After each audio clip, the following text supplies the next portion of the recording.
Imaginez un instant le silence absolu du désert. Pas le silence de l'absence, mais le silence de l'attente. Le genre de silence qui précède une tempête capable de déchirer le ciel. C'était la nuit où l'univers a retenu son souffle. Il y a des milliers d'années, sous un ciel incrusté d'étoiles qui semblaient des diamants sur du velours noir, un enfant a vu quelque chose qui a fait trembler les fondations de l'histoire humaine. Ce n'était pas un simple rêve. C'était une porte qui s'ouvrait sur l'invisible. Un secret si lourd, si immense, qu'il allait déclencher une chaîne d'événements faits de trahison, de sang, de luxure et de pouvoir absolu. Ce que cet enfant a vu a changé la carte du destin. Mais avant de plonger dans ce puits de secrets, avant de révéler ce qui était caché dans les cœurs noirs de la jalousie, je vous demande une chose simple mais cruciale. Si vous cherchez la lumière dans un monde de ténèbres, abonnez-vous maintenant à cette chaîne. Activez la cloche. Ce que nous allons dévoiler aujourd'hui n'est pas seulement une histoire, c'est un miroir de votre propre âme. Rejoignez-nous dans ce voyage vers la vérité. Revenons à cette nuit. L'enfant, c'est Youssouf. Que la paix soit sur lui. Il se réveille, le cœur battant,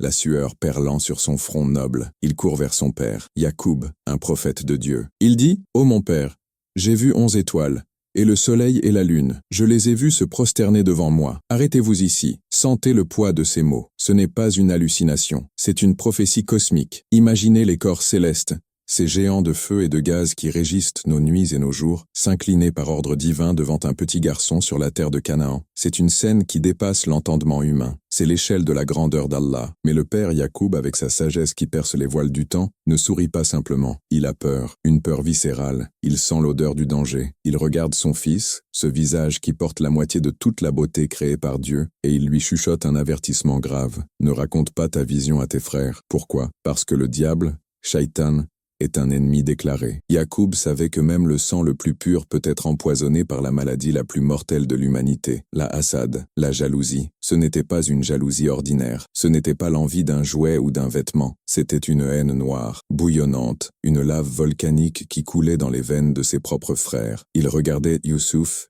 et il ne voyait pas un frère, il voyait un miroir qui reflétait leur propre insuffisance. Il se disait, pourquoi notre père l'aime-t-il plus que nous? Nous sommes un groupe fort, nous sommes des hommes, nous sommes utiles. Lui n'est qu'un enfant. Leur père est certainement dans l'erreur. Écoutez le bruit de leurs pensées. C'est le bruit du chuchotement d'Iblis. Il commence doucement. Juste une pensée, juste une comparaison. Et soudain, cette pensée devient un monstre. Ils se réunissent, loin des regards, dans l'ombre, là où les complots sont tissés. L'un d'eux parle, la voix tremblante de rage contenue. Tuez Youssouf, ou jetez-le dans une terre lointaine. Sentez-vous le froid de cette phrase? Tuez Youssouf, c'est leur propre sang, c'est la chair de leur chair. Mais la jalousie a aveuglé leurs yeux et scellé leur cœur. Ils voulaient que le visage de leur père soit exclusivement pour eux. Ils pensaient qu'en éliminant la lumière, ils brilleraient davantage. Quelle erreur tragique. Ils ne savaient pas qu'en essayant d'éteindre la lumière d'Allah avec leur bouche, ils ne faisaient qu'accomplir le destin écrit sur la table gardée bien avant la création des cieux et de la terre. Ils ont élaboré un plan terrible. Ils sont allés voir leur père, masquant leur haine avec des sourires de loup. Ils ont dit, « Ô notre père, pourquoi ne nous confies-tu pas Youssouf? Nous sommes sincères envers lui. Envoie-le avec nous demain, qu'il se divertisse et joue, et nous veillerons sur lui. » Yacoub, le cœur serré, sentait l'oppression dans sa poitrine. L'intuition d'un prophète ne ment jamais. Il a dit, « Cela m'attriste que vous l'emmeniez, et je crains que le loup ne le dévore pendant que vous serez inattentif. » Regardez l'ironie divine. Yacoub craignait le loup de la forêt. Mais les vrais loups étaient debout devant lui, habillés en vêtements d'humains, souriant avec des dents prêtes à déchirer. Ils ont insisté, ils ont juré, ils ont utilisé la logique du nombre. Si le loup le dévore alors que nous sommes nombreux, nous serions vraiment des perdants. Ils ont fini par convaincre le prophète, ou plutôt, le décret d'Allah, a surpassé la prudence de Yacoub. Le lendemain matin, le soleil s'est levé sur une journée qui allait être marquée par le chagrin éternel. Ils sont partis. Imaginez la scène. Youssouf innocent, heureux de sortir avec ses grands frères, marchant sur le sable chaud, le vent jouant dans ses cheveux. Il ne savait pas qu'il marchait vers sa propre tombe. Il ne voyait pas les regards qu'ils échangeaient derrière son dos, des regards lourds de malice. À chaque pas qu'il faisait en s'éloignant de la maison, la protection paternelle s'effaçait et la menace grandissait. Arrivé au milieu du désert, loin des oreilles de Yacoub, les masques sont tombés, la douceur a disparu. La brutalité a pris le dessus. Imaginez la terreur d'un enfant voyant les visages de ses protecteurs se transformer en visages de bourreaux. Ils l'ont saisi, pas avec douceur, mais avec la violence de la haine accumulée depuis des années. Ils l'ont frappé. L'histoire ne détaille pas chaque coup, mais nous savons qu'ils voulaient se débarrasser de lui. Ils l'ont traîné vers le puits. Ce n'était pas un simple puits. Le Coran l'appelle Ghayabat al-Djoub, les profondeurs obscures du puits. C'était une bouche béante vers l'inconnu, sombre, humide, effrayante, un endroit où l'on jette ce qu'on veut oublier. Ils ont arraché sa chemise. Cette chemise qui portait l'odeur de son père, l'odeur de la sécurité. Youssouf était seul, minuscule face à la grandeur du désert et à la cruauté des hommes. Il a dû pleurer, il a dû supplier. « Mes frères, que faites-vous? Je suis Youssouf. » Mais le cœur jaloux est plus dur que la pierre. La pierre peut se fendre et laisser jaillir de l'eau, mais le cœur envieux ne laisse rien sortir que du venin. Ils l'ont soulevé au-dessus du vide noir. Pouvez-vous sentir le vertige? Le moment où vos pieds quittent le sol et que vous êtes suspendu entre la vie et la mort. Ils l'ont lâché. Ou peut-être l'ont-ils descendu pour le laisser mourir lentement de faim et de soif, seul dans les ténèbres. Au moment où il tombait, au moment où l'obscurité l'enveloppait, au moment où la terreur aurait dû briser son esprit, quelque chose d'extraordinaire s'est produit. Le ciel ne s'est pas effondré, mais Allah a parlé, pas avec une voix de tonnerre pour détruire les frères, mais avec une révélation intime au cœur de Youssouf. Allah lui a révélé, tu les informeras sûrement de cette affaire, alors qu'ils ne s'en rendront pas compte. C'est ici que le secret commence à se dévoiler. Dans le fond du puits, au point le plus bas de sa vie, Allah lui donne une promesse de grandeur. C'est le paradoxe divin. Pour vous élever, Allah doit parfois vous faire tomber. Pour vous donner le trône, il doit d'abord vous faire passer par le puits. Youssouf est là, dans le noir. Imaginez l'odeur de la vase, le froid qui pénètre les os, le silence écrasant une fois que les rires cruels de ses frères se sont éloignés. Il est seul, mais est-il vraiment seul? Non. C'est dans cette solitude absolue que la présence d'Allah devient tangible. C'est là, dans ce trou perdu au milieu de nulle part, que la prophétie commence à prendre racine. Pendant ce temps, les frères retournent vers leur père. La nuit tombe. Ils doivent jouer la comédie la plus sombre de leur vie. Ils pleurent, des larmes de crocodile. Ils arrivent chez Yacoub dans l'obscurité, criant, gémissant. « Ô notre père, nous sommes allés faire la course, et nous avons laissé Youssouf près de nos effets, et le loup l'a dévoré. Tu ne nous croiras pas, même si nous sommes véridiques. » Ils ont apporté la chemise tachée de sang. Mais ce n'était pas le sang de Youssouf. Ils avaient tué une bête innocente pour couvrir leur crime. Ils ont menti à un prophète d'Allah avec une preuve fabriquée. Mais le crime parfait n'existe pas aux yeux de la vérité. Yacoub a pris la chemise. Il l'a examinée. Ses mains tremblaient. Ses yeux étaient remplis de larmes. Mais son cœur de prophète voyait ce que les autres ne voyaient pas. La chemise n'était pas déchirée. Quel loup poli, quel loup délicat dévore un enfant sans déchirer ses vêtements? Le mensonge s'effritait, mais la douleur était réelle. Yacoub savait que son fils n'était pas mort de la manière qu'il disait, mais il savait qu'il l'avait perdu. Il a prononcé ces mots qui résonnent à travers les siècles comme un hymne à la résilience spirituelle. Face à Broun Jamil, une belle patience. C'est à Allah que je demande de l'aide contre ce que vous racontez. La belle patience. Pas une patience passive, pas une patience de faiblesse, mais une patience sans plainte aux hommes, une patience qui garde la douleur enfermée dans le cœur, pour ne la présenter qu'à Dieu. Yacoub est entré dans un deuil qui allait le rendre aveugle, un chagrin blanc comme la neige, silencieux comme l'hiver. Et Youssouf, retournons au puits. Il est là, attendant. Le temps passe. Chaque seconde est une éternité. La soif commence à brûler sa gorge. La faim tord son estomac. La peur des scorpions et des serpents du fond du puits le hante. Mais son cœur est connecté au trône. Il attend le décret divin. Soudain, un bruit, des pas, des voix, une caravane, des voyageurs qui s'arrêtent pour puiser de l'eau, le bruit du seau qui descend, plouf, l'eau s'agite. Youssouf voit le seau comme une bouée de sauvetage envoyée du ciel. Il s'y accroche, l'homme tire le seau, il sent un poids, il s'attend à de l'eau lourde.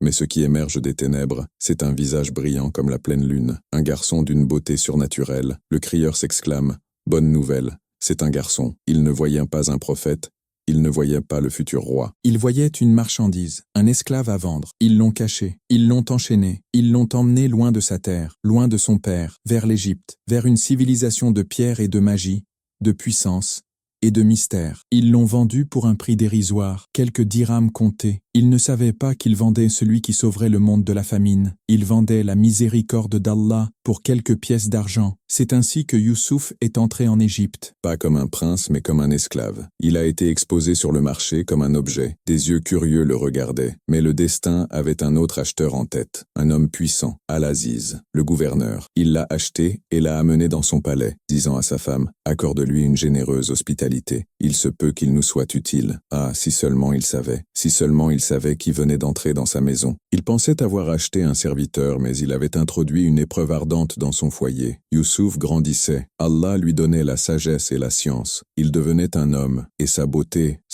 devenait une légende. Une beauté qui n'était pas seulement physique, mais une lumière qui émanait de son âme prophétique. Et c'est là que le deuxième grand test commence. Le test qui est plus dur que le puits. Le puits était une épreuve de solitude et de peur. Le palais sera une épreuve de séduction et de désir. Le puits menaçait son corps. Le palais menacera son âme. La femme d'Al-Aziz, Zuleika, le regardait, jour après jour. L'admiration s'est transformée en obsession. L'obsession s'est transformée en folie. Elle, la femme puissante, riche, belle, se consumait pour son esclave hébreu. Elle a commencé à fermer les portes, une par une. Clac, clac, clac. Le bruit des verrous qui se ferment résonnait comme des coups de marteau sur le destin de Youssouf. Elle s'est parée. Elle s'est offerte. Elle a dit « Aïe Talak, viens à moi ». Imaginez la tension. Un jeune homme, au sommet de sa force et de sa virilité, loin de sa famille, étranger dans un pays où personne ne le connaît, face à une femme d'une beauté et d'un pouvoir immense, qui lui offre tout, pas de témoin, pas de risque apparent, juste le plaisir, juste l'instant. Mais Youssouf a vu ce que les autres ne voient pas. Il a vu au-delà de la peau et du parfum, il a vu le feu. Il a vu la trahison envers son maître terrestre et surtout, envers son maître céleste. Il a prononcé ce mot qui est un bouclier pour tout croyant. Ma'ad Allah, que Dieu me garde. Il a couru. Il a fui le péché comme on fuit un incendie. Elle a couru après lui. Elle a attrapé sa chemise par derrière. Encore une fois, la chemise de Youssouf raconte l'histoire. La première fois, tachée de faux sang pour prouver sa mort. Cette fois, déchiré par derrière pour prouver son innocence. Ils sont tombés nez à nez avec le mari à la porte. Le choc, le silence, l'accusation. Zuleika, rapide comme un serpent, retourne la situation. Quelle est la punition de quiconque a voulu du mal à ta famille, sinon la prison ou un châtiment douloureux? Elle accuse la victime. C'est l'histoire vieille comme le monde. Le puissant écrase le faible. La voix du mensonge couvre celle de la vérité. Mais un témoin de la famille de la femme a parlé, inspiré par la logique divine. Si sa chemise est déchirée par devant, alors elle dit vrai. Mais si elle est déchirée par derrière, alors elle a menti. Al-Aziz a vu la déchirure. Il a vu la vérité. Il a dit, c'est une de vos ruses de femme. Votre ruse est vraiment énorme. Youssouf, éloigne-toi de cela. Et toi, femme, demande pardon pour ton péché. L'affaire semblait close. Mais le scandale a des ailes. Les femmes de la ville, l'élite, ont commencé à commérer. La femme d'Al-Aziz essaie de séduire son valet. Il l'a rendue folle d'amour. Nous la voyons dans un égarement manifeste. Zuleika a entendu leur moquerie. Son orgueil était blessé. Elle a voulu leur montrer. Elle a voulu leur prouver que sa folie était justifiée. Elle les a invités à un banquet. Elle leur a donné des couteaux aiguisés et des fruits. Puis elle a ordonné à Youssouf, sort devant elle. Il est sorti. Ce moment précis défie toute description. Quand elles l'ont vu, elles n'ont pas vu un humain. Elles ont vu un ange noble. Elles ont été si stupéfaites, si hypnotisées par la manifestation de la lumière divine sur son visage, qu'elles ont perdu le contrôle de leurs sens. La douleur a disparu. La réalité s'est effacée. Elles ont coupé leurs mains avec les couteaux sans même le sentir. Le sang coulait sur les fruits, mais elles ne regardaient que Youssouf. C'est là le pouvoir de la beauté créée par Allah. Si la beauté d'un prophète peut faire oublier la douleur de la chair coupée, imaginez la beauté du créateur de ce prophète. Imaginez la vision d'Allah au paradis. Mais cette admiration était un poison. Zuleika a triomphé. Voilà celui à propos duquel vous me blâmiez. J'ai essayé de le séduire, mais il s'est préservé. Maintenant, s'il ne fait pas ce que je lui ordonne, il sera sûrement emprisonné et sera parmi les humiliés. Le choix était posé, le péché ou la prison, le plaisir immédiat ou l'obscurité du donjon. Youssouf a levé les yeux au ciel. Il n'a pas regardé les femmes, il n'a pas regardé les portes fermées, il a regardé vers le Seigneur des mondes. Sa prière à ce moment-là est l'une des plus belles du Coran. Ô mon Seigneur, la prison m'est préférable à ce à quoi elle m'invite, et si tu n'écartes pas de moi leur ruse, je pencherai vers elle, et serait du nombre des ignorants. Il a choisi les murs froids de la prison plutôt que la chaleur du péché. Il a choisi la liberté de l'âme dans un corps enchaîné, plutôt que l'esclavage de l'âme dans un corps libre. Et Allah a exaucé son appel. La porte de la prison s'est refermée sur lui. Un deuxième puits, une deuxième obscurité. Mais cette fois, Youssouf n'était plus un enfant effrayé. Il était un homme de foi, un prophète en devenir, portant la lumière d'Allah dans le lieu le plus sombre d'Égypte. Il ne savait pas encore que cette prison serait son école, son sanctuaire, et finalement, la salle d'attente de son trône. Dans cette prison, il n'était pas seul. Deux jeunes hommes sont entrés avec lui. Le destin, ou plutôt la main invisible d'Allah, plaçait les pions pour le prochain chapitre. Ces hommes allaient faire des rêves, et ces rêves allaient être la clé qui ouvrirait la porte de l'avenir. Mais le temps est un test. Youssouf allait rester là des années, oublié des hommes, oublié de celui qu'il allait sauver par l'interprétation d'un rêve. Satan lui fit oublier de le mentionner à son maître. Youssouf était resté en prison plusieurs années. Pouvez-vous sentir la lourdeur de ces années? Chaque jour se ressemble. L'espoir qui s'allume et s'éteint. Mais Youssouf n'a jamais désespéré. Il savait que le rêve qu'il avait fait enfant, les 11 étoiles, le soleil et la lune, était une vérité inébranlable, et pour que les étoiles se prosternent, il faut que la nuit soit totale. Nous sommes maintenant au cœur du mystère. Youssouf est au fond du gouffre social, un esclave emprisonné, accusé de viol. Comment cet homme peut-il devenir le Aziz d'Égypte? Comment peut-il sauver sa famille et le monde? Quel est cet incident caché qui va tout basculer? Le roi d'Égypte va bientôt faire un rêve terrifiant, qui va secouer son royaume et le laisser sans réponse. Et la seule personne capable de décoder ce message céleste est enchaînée dans un donjon crasseux. Les murs de la prison sont froids, mais le silence de l'oubli est encore plus glacial. Youssouf est là, enfermé, non pas pour un jour, ni pour un mois, mais pour des années. Bidia Sinin, dit le Coran, plusieurs années. Imaginez le poids de chaque heure qui s'écoule. Le monde extérieur continue de tourner. Le soleil se lève sur le Nil. Les commerçants vendent, les nobles festoient, et l'homme le plus noble de la terre est confiné dans l'ombre, oublié par celui qui l'a aidé. Le serviteur qui a été libéré a oublié Youssouf. Satan a tissé un voile sur sa mémoire. Mais Allah n'oublie jamais. Dans cette obscurité, Youssouf ne s'est pas brisé. Il a transformé sa cellule en sanctuaire. Il a poli son cœur jusqu'à ce qu'il brille plus fort que les étoiles de son rêve d'enfance. Il savait que le décret d'Allah arrive toujours à son heure précise. Pas une seconde trop tôt, pas une seconde trop tard. Et cette heure approchait. Elle n'allait pas venir sous la forme d'une armée libératrice, mais sous la forme d'un cauchemar. Loin de la prison, dans le palais royal, le roi d'Égypte, le roi, pas Al-Aziz, mais le souverain suprême, dort dans ses draps de soie. Tout est calme. Soudain, son esprit est envahi. Ce n'est pas un rêve ordinaire, c'est une vision terrifiante, violente, viscérale. Il voit un fleuve, peut-être le Nil. De ses eaux sombres émergent 7 vaches. Elles sont grasses, belles, pleines de vie, l'image de la prospérité. Mais soudain, l'horreur frappe. 7 autres vaches sortent de l'eau. Elles sont maigres, squelettiques. Leurs côtes percent leur peau. Leurs yeux sont vides et affamés. Ce ne sont pas des animaux, ce sont des monstres de la famine. Ce qui se passe ensuite défie les lois de la nature. Les vaches maigres ne mangent pas de l'herbe. Elles se jettent sur les vaches grasses. Entendez le bruit des os qui craquent, de la chair qui se déchire. Les 7 vaches squelettiques dévorent les 7 vaches grasses, les avalent tout entières. Et pourtant, elles restent aussi maigres qu'avant, comme si le néant avalait l'existence. À côté de cela, 7 épis de blé vert, pleins de graines, et 7 autres secs, morts, qui s'entrelacent et étouffent la vie. Le roi se réveille en sursaut. La terreur lui glace le sang. Il sait, avec une certitude absolue, que ce n'est pas un jeu de son imagination. C'est un message, un avertissement cosmique. L'Égypte est en danger. Le lendemain matin, la salle du trône est en ébullition. Le roi rassemble l'élite, les prêtres, les magiciens, les sages, les devins. Il leur raconte le cauchemar. Il exige une explication. Au conseil de notables, donnez-moi l'explication de ma vision si vous savez interpréter le rêve. Regardez-les, ces hommes qui prétendent détenir la connaissance occulte. Ils se regardent, perplexes. Ils froncent les sourcils. Ils murmurent. Mais leurs cœurs sont vides de la lumière divine. Ils ne voient que des images confuses. Ils répondent avec arrogance pour masquer leur ignorance. Ce sont des rêves embrouillés, adgatu ahlam, et nous ne savons pas interpréter les rêves confus. Ils ont échoué. La sagesse humaine sans la connexion divine est aveugle. Le roi est laissé seul avec sa peur. Le royaume est au bord d'un précipice invisible. C'est à cet instant précis, au milieu de la confusion générale, qu'une étincelle s'allume dans un esprit obscurci. Le serviteur, les chansons, celui qui avait partagé la cellule de Youssouf des années auparavant. Le voile se déchire, la mémoire revient comme un flot soudain. Il se souvient de l'homme de vérité. Il se souvient de la prophétie réalisée dans la prison. Il s'écrie « Moi,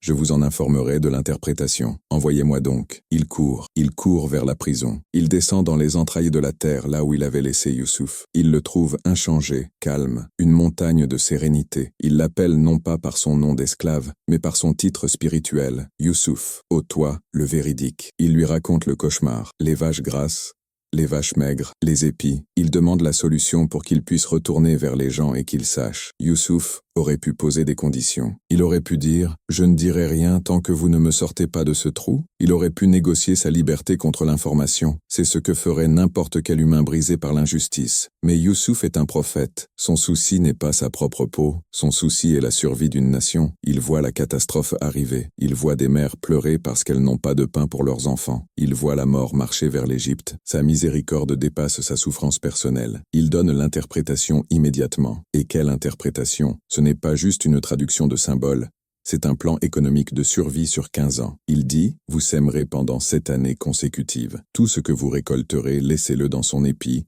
sauf le peu que vous consommerez. C'est une technologie de conservation divinement inspirée. Laissez le grain dans l'épi le protège des insectes et de la pourriture. Youssouf sauve l'Égypte avec un détail agricole, puis il continue. La voix grave. Viendront ensuite 7 années difficiles, qui mangeront tout ce que vous avez épargné pour elles, sauf le peu que vous préserverez. Le cauchemar devient réalité. Les vaches maigres sont les années de sécheresse. Une sécheresse si féroce qu'elle mangera les réserves. Mais Youssouf ne s'arrête pas là. Il donne de l'espoir. Il voit au-delà des 14 ans. Il dit, puis, viendra après cela une année où les gens seront secourus par la pluie et iront au pressoir. Les chansons retournent au palais. Il répète les mots de Youssouf. Le roi est stupéfait. Ce n'est pas la parole d'un devin. C'est la parole d'un stratège, d'un visionnaire, d'un homme connecté à la source de toute connaissance. Le roi comprend instantanément que l'homme qui est dans la prison est plus grand que tous ceux qui sont dans son palais. Il ordonne « Amenez-le-moi ». Les gardes courent à la prison. Ils ouvrent la porte. Ils disent à Youssouf « Le roi te demande. Sors. Tu es libre. » Imaginez ce moment. Après des années de ténèbres, la lumière de la liberté brille enfin. N'importe qui aurait couru vers la sortie. N'importe qui aurait pleuré de joie en embrassant le sol extérieur. Mais Youssouf ne bouge pas. Il reste assis. Il regarde l'émissaire du roi dans les yeux. Il refuse de sortir. Pourquoi? Est-il fou? Non. Il est d'une noblesse absolue. Il ne veut pas sortir par la porte de la pitié royale. Il ne veut pas sortir avec l'étiquette d'un criminel gracié. Il veut sortir par la porte de la justice. Il veut que son nom soit lavé. Il veut que le monde sache qu'il était innocent. Il veut que la tache de l'accusation de Zuleyka soit effacée avant de faire un seul pas vers le pouvoir. Il dit au messager, « Retourne vers ton maître et demande-lui, quelle était l'affaire des femmes qui se sont coupées les mains? Certes, mon seigneur connaît bien leur ruse. Quelle audace! Un prisonnier qui donne des ordres au roi. Un prisonnier qui exige une enquête avant d'accepter sa liberté. C'est la puissance de l'innocence. C'est la force de celui qui ne craint qu'Allah. Le roi est intrigué. Il convoque les femmes. Il convoque Zuleyka. L'atmosphère est lourde. Le roi demande, « Quel a été votre dessein quand vous avez essayé de séduire Youssouf ?» Les femmes, celles qui avaient coupé leurs mains, ne peuvent plus mentir. Le temps a passé, les passions se sont refroidies, et la vérité de Youssouf a brillé trop fort. Elles disent « À Allah ne plaise, nous ne connaissons aucun mal de lui. » Et là, le moment que Youssouf attendait, le moment de la vindicte morale. Zuleyka, la femme d'Al-Aziz, brisée par le remords, ou peut-être touchée par la constance de Youssouf, s'avance. Elle prononce les mots qui libèrent l'histoire. Maintenant la vérité a éclaté. C'est moi qui ai voulu le séduire. Et il est vraiment du nombre des véridiques. Al-Ana has-hasal haq. La vérité a éclaté. C'est fini. L'ombre est dissipée. Youssouf est innocenté par la bouche même de son accusatrice. Youssouf explique alors pourquoi il a fait cela. Cela afin qu'il, Al-Aziz, sache que je ne l'ai pas trahi en son absence, et qu'Allah ne guide pas la ruse des traîtres. Et pourtant, dans un élan d'humilité sublime, Youssouf ne se vante pas de sa pureté. Il ajoute « Je ne m'innocente pas moi-même. L'âme est très incitatrice au mal, à moins que mon Seigneur ne lui fasse miséricorde. Il ne s'attribue pas le mérite de sa résistance. Il l'attribue à la protection d'Allah. C'est la marque des prophètes. Même au sommet de la victoire morale, ils restent les serviteurs de l'unique. Le roi est plus qu'impressionné. Il est conquis. Il ne veut plus seulement consulter Youssouf, il le veut pour lui-même. Il dit « Amenez-le-moi, je le réserve pour ma propre personne. » Youssouf sort de prison. Il a laissé sa jeunesse entre ses murs, mais il en sort avec une lumière qui aveugle. Il est lavé, habillé, amené devant le roi. Quand il parle, quand sa sagesse remplit la salle du trône, le roi déclare « Tu es aujourd'hui, auprès de nous, en position d'autorité et de confiance. » C'est l'ascension fulgurante. Le matin, il était un prisonnier oublié. Le soir, il est l'homme le plus puissant d'Égypte après le roi. C'est l'échelle cosmique d'Allah. Il élève qui il veut et il abaisse qui il veut. Celui qui a été jeté au fond d'un puits pour mourir, celui qui a été vendu comme un esclave bon marché, est maintenant celui qui tient les clés de la vie et de la mort de toute la région. Mais Youssouf a une mission. Il ne cherche pas le pouvoir pour le pouvoir. Il sait que la famine arrive. Il sait que les vaches maigres sont en route. Il demande une responsabilité précise. Il ne demande pas l'or ou l'armée. Il dit « Assigne-moi les dépôts du territoire. Je suis bon gardien et connaisseur. Hafizun Alim. » Gardien et connaisseur, intégrité et compétence. Les deux qualités du leadership parfait. Le roi accepte, il lui donne l'anneau, il lui donne l'Égypte. Youssouf, AS, se met au travail. Les 7 années d'abondance commencent. La terre produit comme jamais auparavant. Youssouf est partout. Il organise, il construit des silos gigantesques. Il gère chaque grain de blé avec une précision divine. Il prépare l'arche de survie pendant que le soleil brille encore. Les gens le regardent peut-être avec doute. Pourquoi tant d'économies?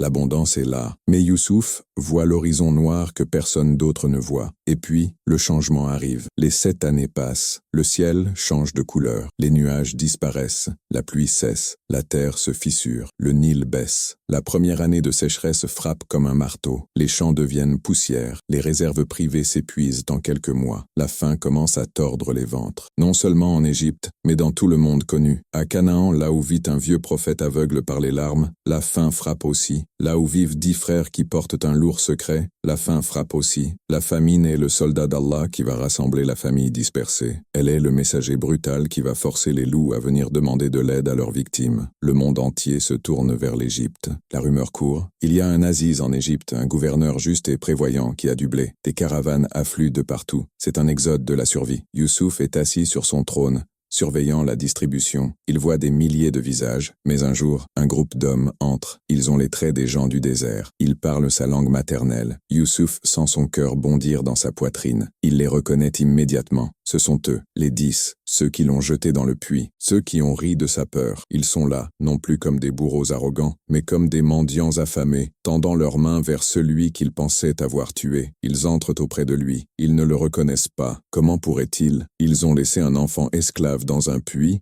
Ils voient devant eux le dirigeant de l'empire le plus puissant du monde, vêtu de soie et d'or, entouré de gardes. L'impossibilité de la situation les aveugle. Mais Youssouf sait. Et c'est là que le plan divin atteint son sommet de tension. Youssouf ne se révèle pas encore. Il ne crie pas, il ne se venge pas. Il commence un jeu psychologique d'une finesse incroyable. Il doit tester leur cœur. Ont-ils changé? Sont-ils toujours les mêmes jaloux criminels? Il leur donne le blé. Il est généreux. Mais il pose une question piège. Il leur demande leur histoire. Il parle de leur père, de leur petit frère resté à la maison, Benjamin. Youssouf saisit cette opportunité. Il leur dit « Si vous revenez, amenez-moi votre frère qui est du côté de votre père. Sinon, pas de blé pour vous la prochaine fois. » Il pose l'ultimatum. Il veut voir Benjamin. Il veut voir son petit frère, le seul qui est innocent comme lui. Il veut recréer la scène du crime. Vont-ils réussir à protéger Benjamin? Ou vont-ils le trahir comme ils ont trahi Youssouf? Les frères repartent, les sacoches pleines, mais le cœur lourd d'inquiétude. Ils ne savent pas qu'ils transportent dans leur bagage non seulement du blé, mais aussi leur propre argent que Youssouf a ordonné de remettre secrètement. Un geste de générosité mystérieuse qui va les confondre encore plus. La caravane s'éloigne vers Canaan. Youssouf les regarde partir. Le piège de la vérité est tendu. La prochaine fois qu'ils viendront, le drame familial le plus intense de l'histoire atteindra son paroxysme. Le passé est sur le point de percuter le présent avec la force d'un raz-de-marée. Le vent du désert souffle sur Canaan, portant avec lui la poussière et les nouvelles. Les frères de Youssouf sont de retour. Ils ont survécu au voyage. Ils ont survécu à la rencontre avec ce gouverneur égyptien mystérieux et intimidant. Ils ouvrent leur sac devant leur père, Yacoub. Le blé se déverse, doré et précieux, une rivière de vie au milieu de la famine. Mais avec le blé, un choc. Leurs bourses d'argent sont là, rendues, intactes. Ils s'exclament « Ô notre Père, que désirons-nous de plus? Voici que nos marchandises nous ont été rendues. C'est un miracle. » Ou une générosité royale incompréhensible. Ils utilisent cet argument pour presser leur père. « Regarde, cet homme est noble, il est généreux. Laisse-nous emmener Benjamin pour avoir plus de grains. Nous protégerons notre frère. » Yacoub les regarde. Ses yeux, déjà fatigués par des années de pleurs secrets, sondent leurs âmes. Il entend les mêmes promesses qu'il y a des années. « Nous le protégerons. » Ces mots résonnent comme un écho hanté dans sa mémoire. La dernière fois qu'ils ont dit cela, ils sont revenus avec une chemise ensanglantée et une histoire de loup. Il refuse, catégoriquement. « Vais-je vous le confier comme je vous ai confié son frère auparavant? » La blessure de la perte de Youssouf n'a jamais cicatrisé. Elle saigne encore à l'intérieur. Mais la faim est un ennemi implacable. Elle ronge les estomacs de ses petits-enfants. Elle assèche le lait des mères. La nécessité brise la résistance. Yacoub finit par céder, mais pas sans une assurance cosmique.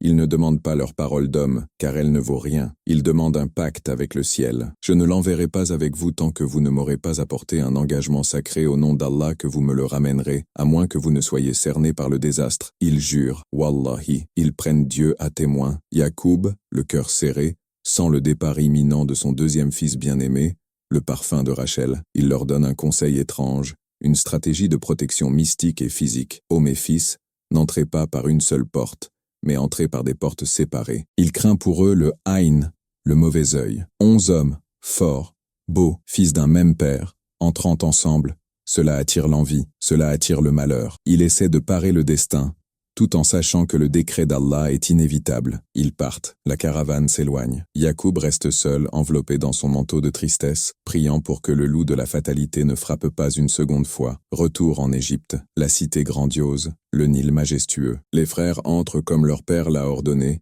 par des portes différentes. Ils se réunissent devant Youssouf. Cette fois, Benjamin est là. Youssouf le voit. Imaginez le tonnerre dans le cœur de Youssouf. Après des décennies, son petit frère, celui avec qui il partageait les secrets de l'enfance, avant le puits, avant l'esclavage, avant la prison, avant la gloire. Il doit garder son masque de pierre. Il est Al-Aziz. Il est le pouvoir. Il ne peut pas pleurer. Pas encore. Il les invite à un festin. Il les place 2 par 2 à table. Mais comme ils sont 11, Benjamin reste seul. Youssouf saisit l'occasion. Il dit: celui-ci sera mon compagnon de table. Il rapproche Benjamin de lui. La nuit tombe. Youssouf héberge ses frères. Il les met 2 par 2 dans les chambres. Benjamin reste seul. Youssouf le prend avec lui. L'intimité est enfin possible. Les portes sont fermées. Le masque tombe. Youssouf regarde Benjamin.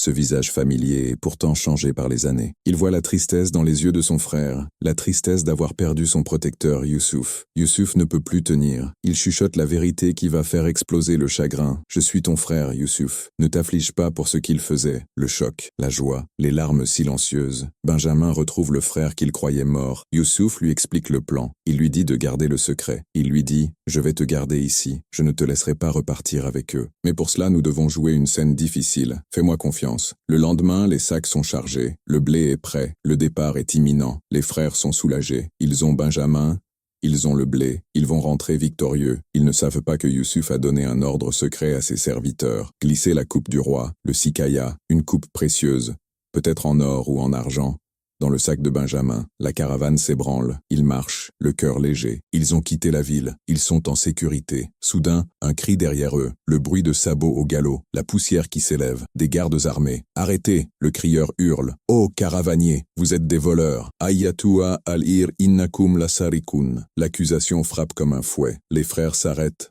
stupéfaits. Des voleurs, eux, les fils de Yacoub, les fils d'un prophète. Ils se retournent, indignés, leur honneur est leur bien le plus précieux. Ils disent: « Qu'avez-vous perdu ?» Les gardes répondent: « Nous avons perdu la coupe du roi, et celui qui la rapportera aura le chargement d'un chameau, et j'en suis garant. » Les frères jurent par Allah: « Vous savez bien que nous ne sommes pas venus pour commettre du désordre sur terre et nous ne sommes pas des voleurs. » Les gardes, instruits par Youssouf, posent la question piège, celle qui va sceller le destin de Benjamin selon leur propre loi. Quelle sera la sanction du voleur si vous êtes des menteurs? Dans la loi égyptienne, le voleur est battu et doit payer une amende. Mais dans la loi de Canaan, la loi de Yacoub, la loi d'Ibrahim, le voleur devient l'esclave de celui qui l'a volé. Les frères, sûrs de leur innocence, répondent avec arrogance: la sanction de celui dans les bagages duquel elle sera trouvée. C'est lui-même qui en sera la sanction. Il deviendra esclave. C'est ainsi que nous punissons les injustes. Ils viennent de signer l'arrêt de liberté de Benjamin sans le savoir. La fouille commence. La tension est insoutenable. Youssouf supervise. Il commence par les sacs des aînés. Il fouille le blé. Rien. Il passe au suivant. Rien. Les frères respirent. Ils échangent des regards de triomphe. Vous voyez,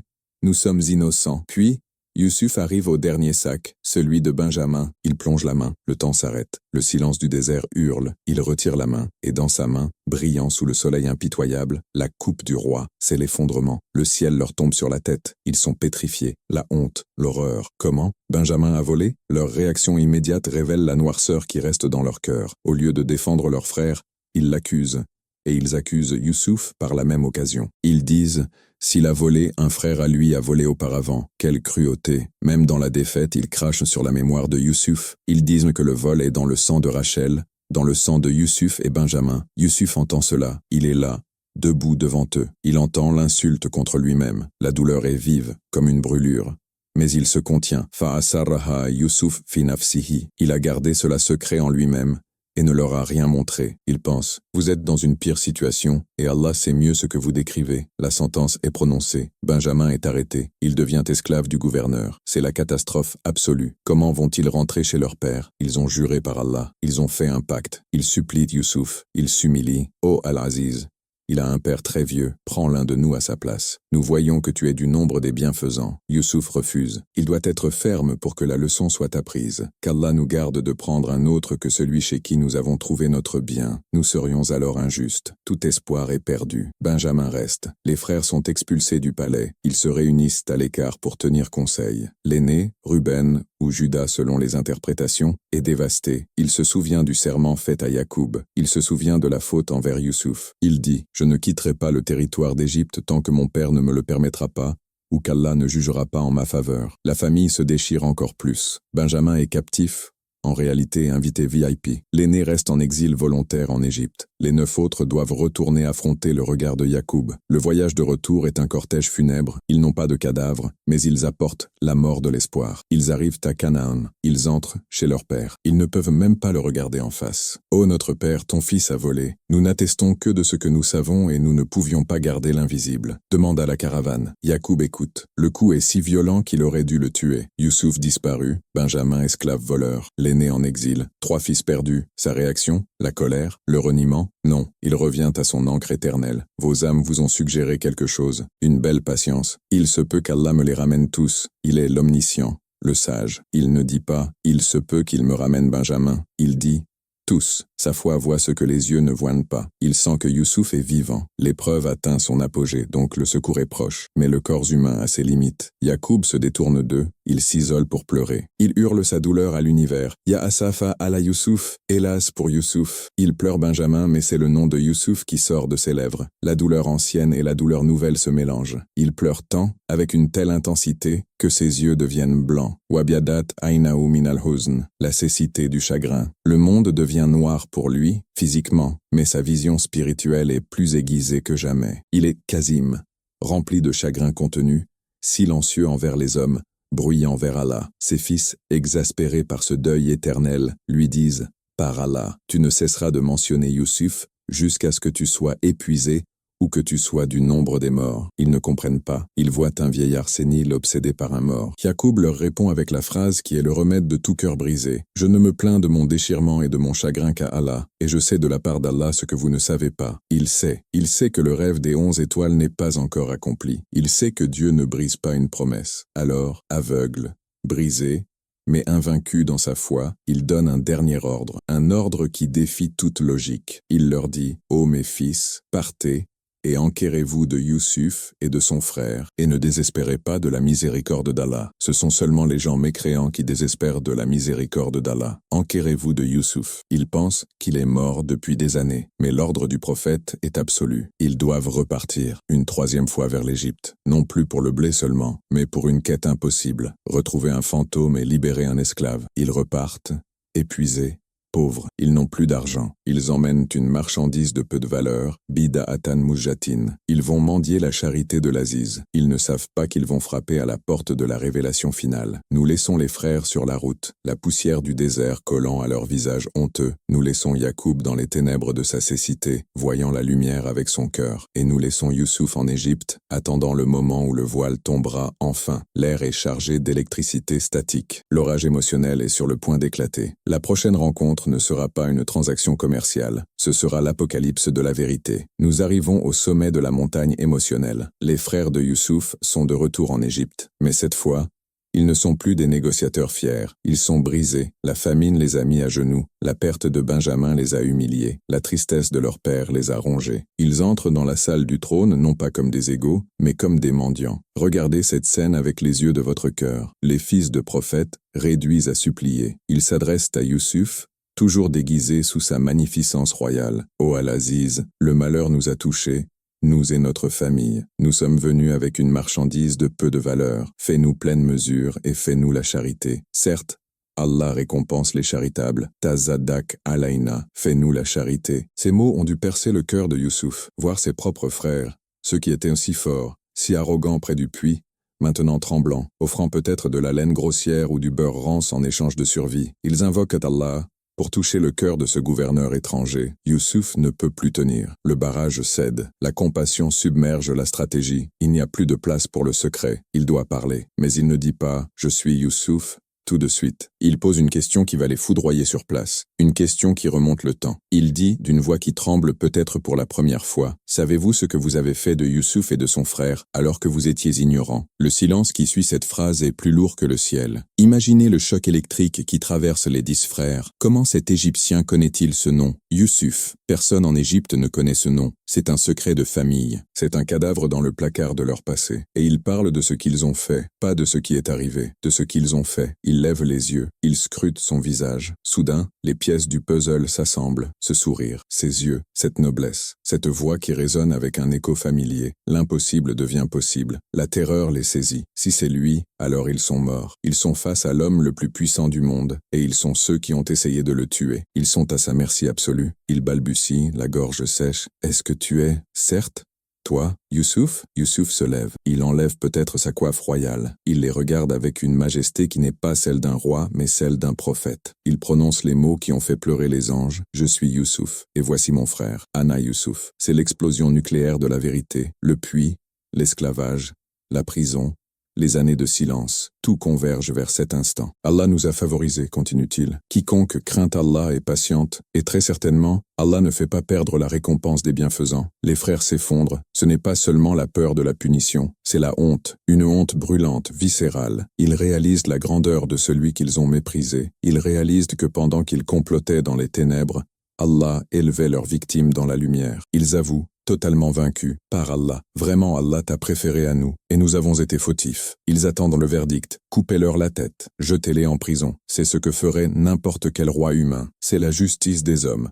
Œil pour œil. Après tout, ils lui ont volé son enfance. Mais Youssouf n'est pas un homme ordinaire. Il est une miséricorde envoyée au monde. Il prononce la sentence. Et c'est la phrase la plus belle, la plus libératrice que l'on puisse entendre après un péché. Pas de récrimination contre vous aujourd'hui, qu'Allah vous pardonne. C'est lui, le plus miséricordieux des miséricordieux, la tatriba, alaykoum al-yaoum. Aucun reproche, pas même une remontrance, pas de « je vous l'avais bien dit », pas de « regardez ce que vous m'avez fait subir », rien, juste le pardon pur, immédiat, total. Il efface l'ardoise. Il ne veut pas qu'ils souffrent de leur honte une seconde de plus. C'est un niveau de caractère qui dépasse l'entendement. C'est le caractère divin reflété dans un cœur humain. Mais Youssouf ne s'arrête pas au pardon verbal. Il y a une urgence. Il y a un vieillard aveugle à Canaan qui pleure encore. Youssouf sait que son père souffre. Il sait que la guérison doit être physique et spirituelle. Il fait un geste étrange. Il retire sa chemise. Encore une fois, la chemise. L'histoire de Youssouf est tissée dans le tissu. La première chemise était tachée de faux sang, symbole de la tromperie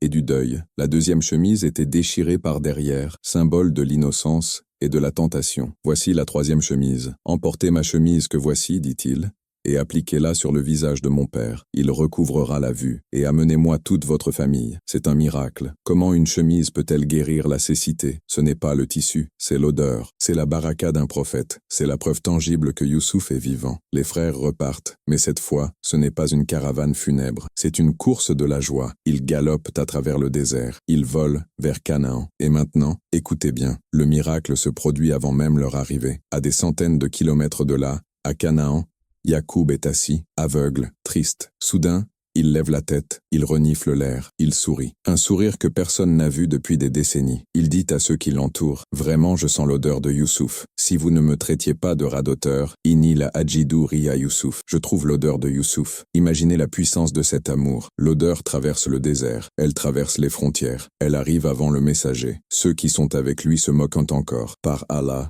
tu es toujours dans ton vieil égarement. Ils pensent qu'il est sénile. Ils ne peuvent pas sentir ce qu'il sent. Mais la caravane arrive. Le porteur de bonnes nouvelles court. Il entre dans la tente. Il ne dit rien. Il pose simplement la chemise sur le visage du vieillard. L'instant est sublime. Yacoub inspire. L'odeur de son fils bien-aimé.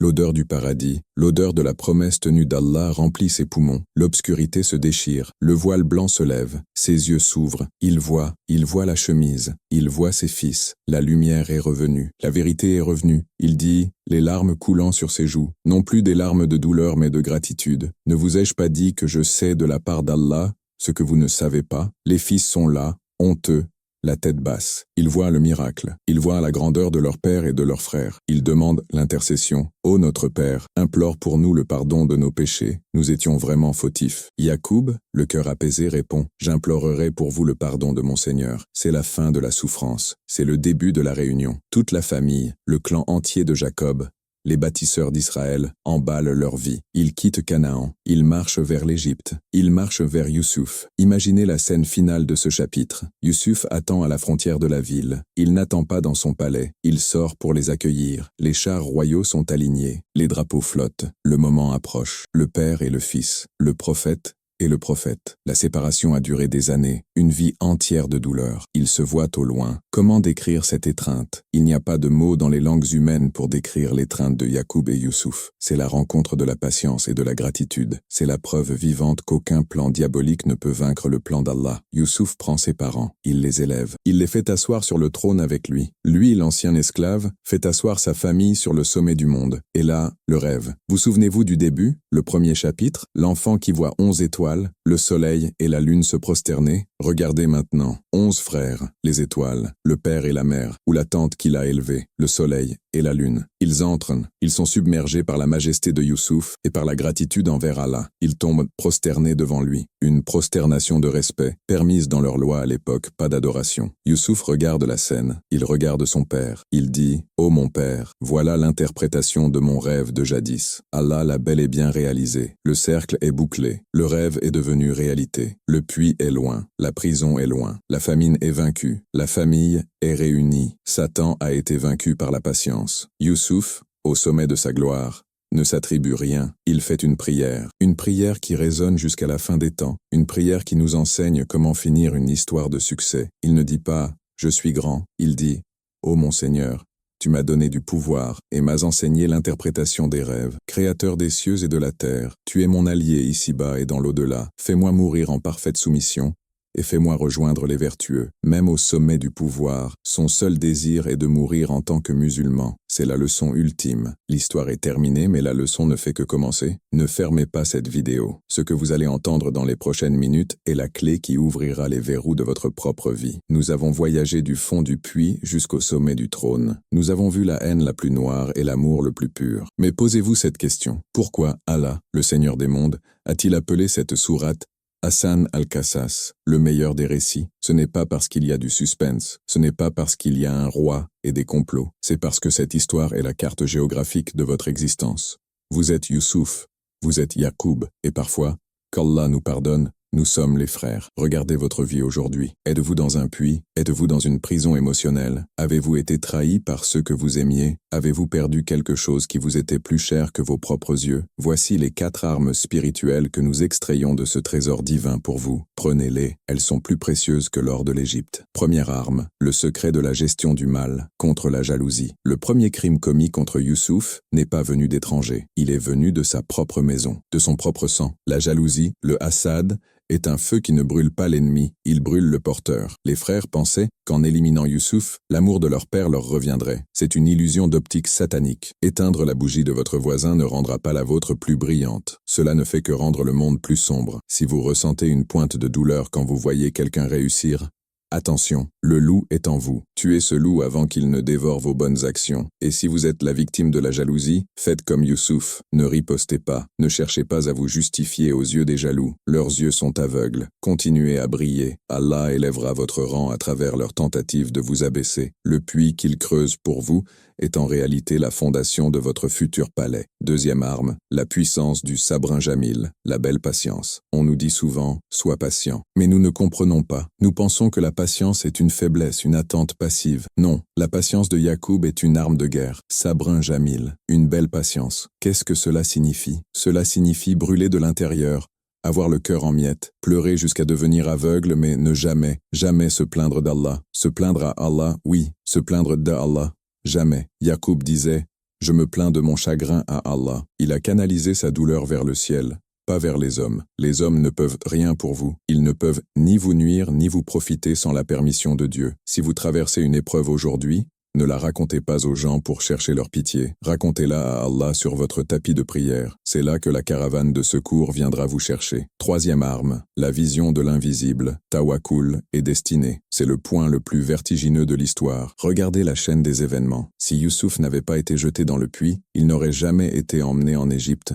S'il n'avait pas été vendu comme esclave, il ne serait pas entré dans la maison du gouverneur. S'il n'avait pas été faussement accusé par Zuleika, il ne serait pas allé en prison. S'il n'était pas allé en prison, il n'aurait jamais rencontré les chansons du roi. S'il n'avait pas interprété le rêve, il ne serait jamais devenu ministre. Et s'il n'était pas devenu ministre, sa famille serait morte de faim et les tribus d'Israël auraient disparu. Chaque catastrophe apparente était en réalité une marche nécessaire vers la victoire. Ce que vous appelez aujourd'hui échec, perte, humiliation, Allah l'appelle préparation. Allah est Al-Latif, le subtil. Il tisse votre destinée avec des fils invisibles. Vous voyez le nœud, il voit le tapis. Ayez confiance en lui quand rien n'a de sens. Quand vous êtes dans le noir complet, rappelez-vous, c'est dans le noir que Youssouf a reçu la révélation. C'est quand vous pensez que tout est fini, que le décret d'Allah dit « soit ». Quatrième arme, le pardon absolu. Quand Youssouf a eu ses frères à genoux, il avait le pouvoir de vie et de mort. Il avait le droit légal de se venger, mais il a choisi la grandeur. Pas de récrimination contre vous aujourd'hui, c'est la leçon la plus dure. Pardonner quand on est faible, c'est facile, c'est de la survie. Pardonner quand on est fort, c'est divin. C'est de la noblesse. Voulez-vous qu'Allah vous pardonne vos montagnes de péché le jour du jugement? Alors pardonnez les petites erreurs des créatures aujourd'hui. Soyez un Youssouf pour ceux qui vous ont fait du mal. Libérez votre cœur du poids de la rancune. La rancune est une ancre qui vous retient au fond du puits. Le pardon est l'aile qui vous fait voler vers le trône. La conclusion finale. L'histoire se termine par une prière. Après avoir retrouvé son père, après avoir vu le rêve se réaliser, après avoir atteint le sommet du monde matériel, Youssouf ne demande pas l'immortalité. Il ne demande pas plus de richesse. Il demande une seule chose, la seule chose qui compte vraiment quand le rideau tombe. Fais-moi mourir en parfaite soumission, et fais-moi rejoindre les vertueux. Tawafani musliman wa al-hikni bisalihin. Même au sommet de la gloire, il se souvient que la vraie vie est ailleurs. Mes frères, mes sœurs, vous avez écouté cette histoire, vous avez ressenti les frissons, vous avez peut-être versé une larme, mais l'émotion sans action est comme une pluie qui ne touche pas la terre. Si cette histoire a touché votre cœur, si elle a allumé une lumière dans votre obscurité, alors vous avez une responsabilité. D'abord, faites cette dua maintenant. Ô Allah, toi qui as sorti Youssouf du puits, sors-moi de mes difficultés. Toi qui as rendu la vue à Yacoub, rends la clarté à mon cœur. Toi qui pardonnes, fais de moi quelqu'un qui pardonne. Ensuite, devenez un porteur de lumière. Il y a des millions de personnes dehors, dans le désert numérique, qui meurent de soif spirituelle. Elles cherchent un sens. Elles cherchent cet espoir. Partagez cette vidéo. Pas pour nous, mais pour eux. Soyez la caravane qui s'arrête pour puiser de l'eau et sauver une âme perdue. Envoyez ce récit à quelqu'un qui souffre, à quelqu'un qui a perdu espoir. Votre partage pourrait être la corde qui les sort de leur puits. Ceci était l'histoire de Youssouf, le véridique. Mais votre histoire est encore en train de s'écrire. Faites en sorte qu'elle soit une histoire de belle patience et de fin heureuse. Abonnez-vous pour découvrir les autres secrets cachés du Coran. Nous ne faisons que commencer à soulever le voile. Que la paix d'Allah soit sur vous ainsi que sa miséricorde et ses bénédictions.